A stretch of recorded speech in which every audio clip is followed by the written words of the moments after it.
मेरे साथ कपड़ा मंत्री गिरिराज सिंह, आपने एक महत्वपूर्ण बैठक की है स्टेक होल्डर्स के साथ, क्या चर्चा हुई? देखिए, सबसे बड़ी बात है स्टेक होल्डर का मॉडल बूस्टअप है और सबने एक प्रस्ताव पारित किया कि हम देश के प्रधानमंत्री नरेंद्र मोदी जी के साथ खड़े हैं देश के किसानों के लिए।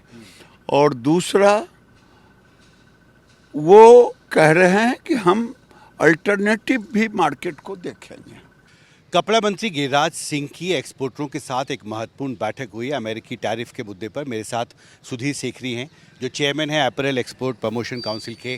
क्या क्या मांगे आपने रखी हैं मंत्री जी के साथ? देखिए, सबसे पहले तो हम ये कहना चाहेंगे कि मांगों से पहले हमने ये रिजॉल्व किया है, रेजोल्यूशन पास किया है पूरे जितने भी EPCs हैं कि हम we fully support the government on the stance that they have taken on the issue of protection of national interest.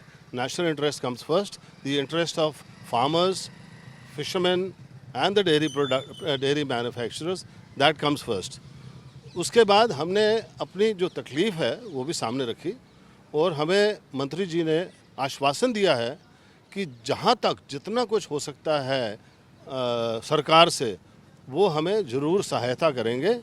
सिर्फ ये है कि देखिए, क्योंकि डिमांड जो है, जो रिक्वायरमेंट है, बहुत बड़ी है और ऑब्वियसली सरकार के पास जो है ना, जिसको फिस्कल बेनिफिट वो इतना नहीं दे पाएंगे, लेकिन जहाँ तक वो सपोर्ट कर सकते हैं हमें, वो ज़रूर सपोर्ट करेंगे। आपने कहा है कि फाइनेंशियल सपोर्ट देने के बारे में, फिजिकल सपोर्ट देने के बारे में सरकार को विचार करना चाहिए। यस, हमने उनसे कहा फिजिकल सपोर्ट कई तरह से है। एक तो डायरेक्ट फिजिकल सपोर्ट है, जहां हम मांग रहे थे कि हमें मार्केट फोकस स्कीम दी जाए, बट वो सोच रही है गवर्नमेंट, लेकिन कहां तक वो दे पाएंगी वो देखने वाली बात है। लेकिन हमने इंटरेस्ट सबवेंशन की भी बात करी। हमने ये भी बात करी कि जो एक 2250 करोड़ रुपया जो एक्सपोर्ट प्रमोशन मिशन में जो बजट में अप्रूव हुआ था, कम से कम उसकी डिसबर्समेंट की जाए और जल्दी की जाए।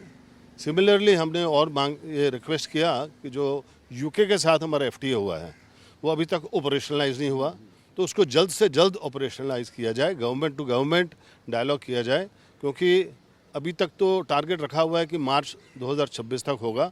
हम चाहते हैं कि नेक्स्ट 3-4 महीने में गवर्नमेंट कोशिश करे कि वो ऑपरेशनलाइज हो जाए। एक आखिरी सवाल, आपने आकलन किया है कि टेक्सटाइल एक्सपोर्ट पर कितना असर पड़ेगा अगर 27 अगस्त से 50% टैरिफ लगाया जाता है ट्रम्प प्रशासन?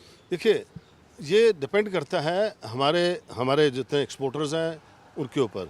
हमने अपने जितने भी मेंबर्स हैं, सीनियर मेंबर्स हैं, उनके साथ जो वार्तालाप किया, हमने उनसे ये कहा है कि आप जो हैं कोशिश ये करिए, पूरी कोशिश करिए कि जो बायर्स हैं वो फिर दूसरी जगह ना जाएं।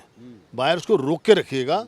अपनी तरफ से थोड़ा बहुत हम यही समझ लेंगे कि अगले 3-6 महीने में हमने नहीं कमाया, ये समझ लीजिए। अगर आपको अपनी तरफ से थोड़ा ये 3-6 महीने के लिए प्रॉफिट से भी कुछ देना पड़ता है तो उसको आप बायर को दीजिए, बायर को जाने मत दीजिए, बिकॉज एक बार बायर चला गया उसको वापस लाना बहुत मुश्किल हो जाएगा। और दूसरा, बायर जाने से हमारी फैक्ट्रियाँ खाली हो जाएंगी, हमारे वर्कर जो हैं अनएम्प्लॉय हो जाएंगे। वो ऑल्सो हमारी कंट्री के लिए भी अच्छा नहीं है और हमारे लिए भी अच्छा नहीं है, क्योंकि एक बार वर्कर चले गए गाँव तो फिर वापस नहीं आएंगे। वो जो ना, ये उसका एक जिसको कहते हैं रिपल इफेक्ट होगा, जो हम नहीं चाहते। हमसे बात करने के लिए शुक्रिया। दिल्ली में सचिन गुप्ता के साथ हिमांशु शेखर, NDTV इंडिया।